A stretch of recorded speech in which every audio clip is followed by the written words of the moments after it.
नमस्कार, स्वागत है आपका बोलता हिमाचल पर। आज है 31 मई 2025 और हिमाचल प्रदेश से जुड़ी हुई आज की बड़ी खबरों की जानकारी अपडेट्स हम आपके लिए लेकर आए हैं। हमेशा की तरह आप इस वीडियो को लाइक कर दीजिएगा। चैनल पर नहीं जुड़े चैनल को आप सब्सक्राइब जरूर करें। पेश है आज की सबसे बड़ी खबरें। हिमाचल प्रदेश की सुख सरकार लेगी 800 करोड़ रुपए का लोन, अधिसूचना जारी। हिमाचल प्रदेश सरकार 800 करोड़ रुपए का ऋण लेगी। शुक्रवार को राजपत्र में वित्त विभाग की ओर से इस बाबत अधिसूचना जारी की गई है। 3 जून को यह धनराशि सरकार के खाते में आ जाएगी।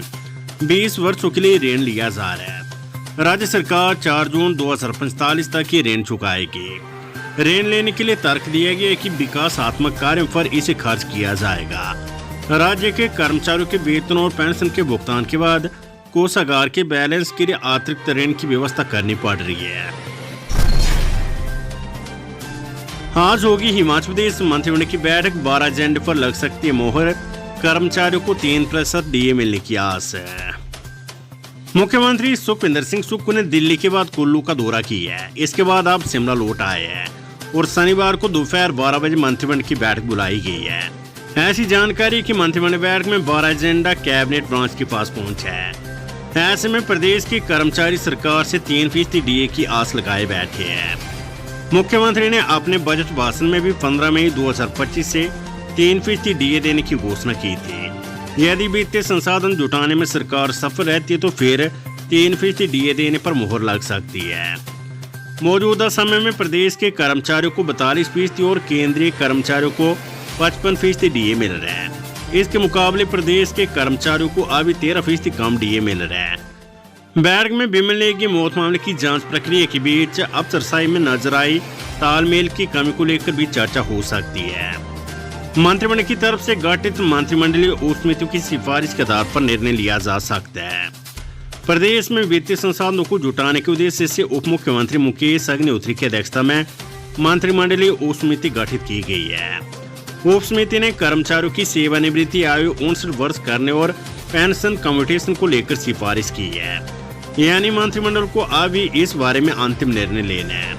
इसी तरह शिक्षा मंत्री रोहित ठाकुर की अध्यक्षता में कर्णमूलक आधार पर नौकरी देने को लेकर गठित मंत्रिमंडलीय उप समिति ने भी अपनी रिपोर्ट तैयार कर ली है। इस रिपोर्ट के आधार पर सरकार को कर्णमूलक आधार पर नौकरी देने को लेकर अंतिम निर्णय लेना है। यदि ये रिपोर्ट बैठक में चर्चा के लिए आती है तो कर्णमूलक आधार पर नौकरी का इंतजार करने वाले परिवारों को राहत मिल सकती है। सरकार हर महीने सेवानिवृत्त होने वाले कर्मचारियों को 1 वर्ष में 1 या 2 बार एक साथ सेवानिवृत्त करने जैसे विषय पर भी विचार कर रही है। इसको लेकर भी मंत्रिमंडल को अंतिम निर्णय लेना है। विभिन्न विभागों में खाली पड़े पदों को भरने एवं मुख्यमंत्री की हाल ही में की गई घोषणाओं पर भी मोहर लग सकती है। साथ ही कम संख्या वाले स्कूलों को बंद करने संबंधी प्रस्ताव भी शिक्षा विभाग की तरफ से लाए जाने की स्थिति में कोई निर्णय हो सकता है। सरकार की तरफ से इस बारे में शिक्षा विभाग से रिपोर्ट मांगी गई थी। स्कूल शिक्षा बोर्ड ने 5 अधिकारियों को जारी किए कारण बताओ नोटिस। हिमाचल प्रदेश स्कूल शिक्षा बोर्ड ने 5 अधिकारियों को कारण बताओ नोटिस जारी की है। संबंधित अधिकारियों से 10 दिनों के भीतर जवाब मांगा गया है। उसके उपरांत इस मामले में आगामी कार्यवाही अमल में लाई जाएगी।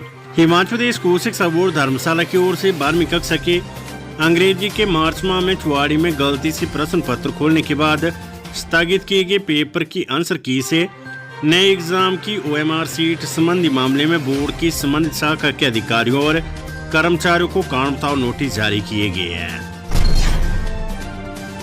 हिमाचल प्रदेश केंद्रीय विद्यालय से अब ऑनलाइन MBA और MCA कर सकेंगे विद्यार्थी। हिमाचल प्रदेश केंद्रीय विद्यालय जुलाई से 5 पाठ्यक्रमों में ऑनलाइन पढ़ाई करवाएगा। इसके लिए केंद्रीय विद्यालय में दूरवर्ती और ऑनलाइन शिक्षण केंद्र की स्थापना की गई है। ऑनलाइन पढ़ाई शुरू करने से केंद्रीय विद्यालय देश भर के विद्यार्थियों के साथ दूसरे देशों के विद्यार्थियों को घर द्वार पर गुणात्मक शिक्षा मुहैया करवाएगा। जानकारी के अनुसार हिमाचल प्रदेश केंद्रीय विद्यालय 5 विषयों में ऑनलाइन पढ़ाई की सुविधा विद्यार्थियों को देने जा रहा है। इन 5 विषयों में MBA, MCA, MA इतिहास, MA अर्थशास्त्र और MA राजनीतिक विज्ञान शामिल है। चंबा मेडिकल कॉलेज में चोरी की वारदात, तीमारदार के बैग से हजारों की नकदी ले उड़े 7 तीर। मेडिकल कॉलेज एवं अस्पताल चंबा की दूसरी मंजिल में एक मरीज के तीमारदार के बैग से करीब 6,000 रुपए की नकदी चोरी होने का मामला सामने आया है। छात्रों ने इस घटना को रात के समय अंजाम दिया। वहीं पीड़ित ने इसकी शिकायत पुलिस में दर्ज करवाई है। उधर मेडिकल कॉलेज प्रबंधन ने अपने स्तर पर भी जांच की है, लेकिन अभी तक चोरों का सुराग नहीं लग पाया है। बेमले की मौत मामला न्यू शिमला थाना पहुंची सीबीआई, रिकॉर्ड लेकर पूछताछ। आज बिलासपुर जाएगी team. Himachal Pradesh power corporation के मुख्य अभियंता दिवंगत बेमले की मौत मामले की जांच तेज हो गई है। जांच के लिए दिल्ली से शिमला पहुंची सीबीआई की विशेष जांच टीम एसआईटी सुबह शिमला स्थित सीबीआई कार्यालय गई। इसके बाद टीम न्यू शिमला थाना पहुंची। दोपहर 5 बजे तक टीम न्यू शिमला थाना में रही। यहाँ पर बेमले की मौत से जुड़ा सारा रिकॉर्ड कब्जे में ले ली है। इसके अलावा एफआईआर और अन्य सभी रिकॉर्ड को कब्जे में लेकर अपने साथ ले गई है।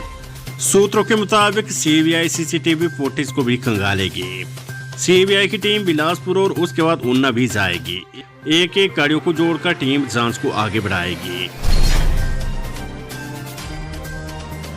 एजेंसियां करेगी अब आरोपी अभिषेक से पूछताछ। रिपोर्ट के बाद होगी आगामी कार्यवाही। भारत की संप्रभुता को खतरे में डालने के आरोप में गिरफ्तार युवक अभिषेक भारद्वाज से पूछताछ में पुलिस विभाग की टीम जुटी हुई है। बताया जा रहा है कि आगामी दिनों में आरोपी युवक से गुप्तचर विभाग की कई एजेंसियां भी पूछताछ कर सकती है। आरोपी युवक अभिषेक ने कॉलेज में दाखिला लिया था, लेकिन बीच में छोड़ दिया था और वर्तमान में भी एक कंप्यूटर सेंटर में सर्टिफिकेट कोर्स कर रहा था और पार्ट टाइम कैटरिंग का काम भी करता था। पुलिस की टेक्निकल और साइबर सेल की टीम ने सारी जानकारी जुटाने के बाद गत दिवस आरोपी युवक के घर पर रेड की और उसे गिरफ्तार किया। साइबर टीम युवक के फोन में सोशल मीडिया और उनके फ्रेंड सर्कल की भी जांच कर रही है।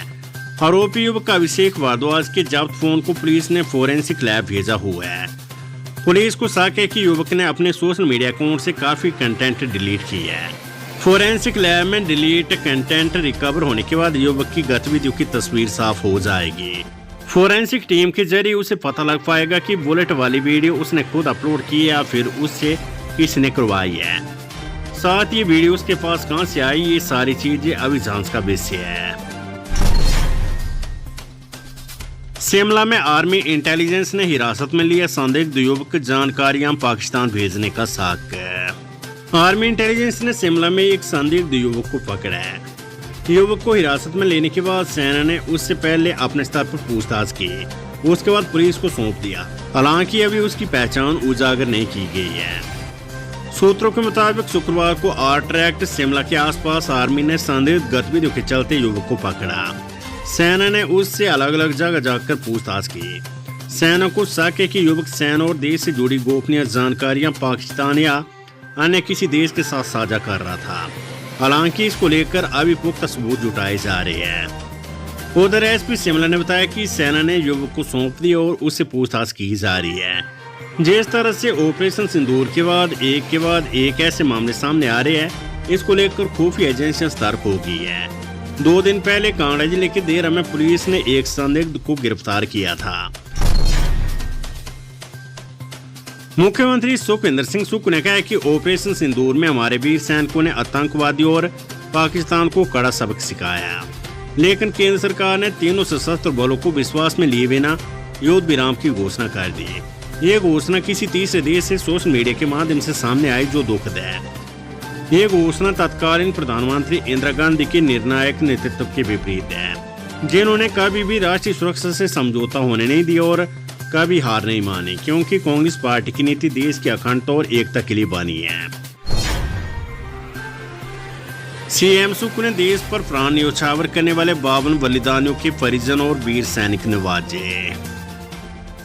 मुख्यमंत्री सुखविंदर सिंह सुक्खू ने ऑपरेशन सिंदूर में सर्वोच्च बलिदान देने वाले बलिदानी सूबेदार मेजर पवन के पिता गर्ज सिंह और पुत्र अभिषेक को 30 लाख रुपए की आर्थिक सहायता के चेक प्रदान किए। उन्होंने कीर्ति चक्र विजेता बलिदानी नायक दिलवर खान की धर्मपत्नी जमीला को 15 लाख रुपए और बलिदानी हवलदार रोहित कुमार की पत्नी भारतलक्ष्मी को 10 लाख रुपए का चेक दिया। इस दौरान सीएम ने देश पर प्राण न्यौछावर करने वाले 52 बलिदानियों के परिवारों और वीर सैनिकों को सम्मानित किया। बेमन नेगी केस में सीबीआई जांच को लेकर जयराम ठाकुर ने घेरी सरकार, बोले सबकी नींद उड़ी हुई है। पूर्व मुख्यमंत्री जयराम ठाकुर ने कहा है कि बेमन नेगी की मौत मामले की सीबीआई जांच से सरकार में हड़कंप मचा हुआ है, सबके हाथ पांव फूल गए हैं। भ्रष्टाचार उजागर होने के डर से सबकी नींद उड़ी हुई है। सरकार जानबूझकर बेमन नेगी की मौत की जांच सीबीआई से नहीं करवाना चाहती है। इसी कारण मुख्यमंत्री की सह पर सीबीआई की जांच रुकवाने के लिए शिमला पुलिस अधीक्षक द्वारा न्यायालय में पुनर्विचार दाखिल करवाई गई। जब इस पुनर्विचार याचिका में एडवोकेट जनरल की सहमति है तो इसका मतलब है कि सरकार की भी सहमति है। चालक ने खोया नियंत्रण, बच्चों से भरी स्कूल बस हुई हादसे का शिकार है। वैजनाथ की सेल संसाल सड़क पर सेल के पास एक निजी स्कूल बस अनियंत्रित होकर सड़क किनारे बने स्टोर से टकरा गई। बस टकराने के बाद बस में सवार विद्यार्थियों में चीखों पुकार मच गई। स्थानीय लोगों ने तुरंत मौके पर पहुंचकर बच्चों को बस से बाहर निकाला और उन्हें नजदीकी अस्पताल में पहुंचाया, जहां प्राथमिक उपचार के बाद सभी को छुट्टी दे दी गई है। गनीमत रही कि सभी बच्चों को सिर्फ मामूली चोटें आई है। Weather update. हिमाचल में 10 दिन पहले आएगा मानसून, मौसम विभाग ने जारी कर दी तारीख। मौसम विभाग ने अगले कुछ दिनों में लगातार आंधी तूफान, भारी बारिश तथा कुछ अन्य स्थानों पर ओलावृष्टि के अनुमान की चेतावनी जारी की है। आईएमडी के अनुसार हिमाचल में समय से 10 दिन पहले मानसून आ सकता है।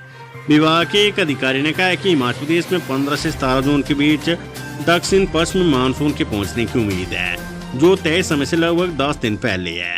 ये मजबूत चक्रवाती गतिविधि और नमी से भारी हवाओं के कारण हो सकता है, जो पहले से दक्षिणी प्रायद्वीप के माध्यम से मानसून को आगे बढ़ा रही है। आईएमडी ने राज्य के अधिकांश हिस्सों के लिए येलो अलर्ट तथा 3 जिलों के लिए ऑरेंज अलर्ट जारी की है।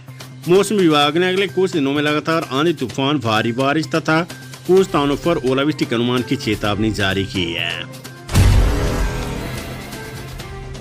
बिलासपुर जिले के मैला में मिला युवक का शव, चिट्टे की ओवरडोज से मौत की आशंका।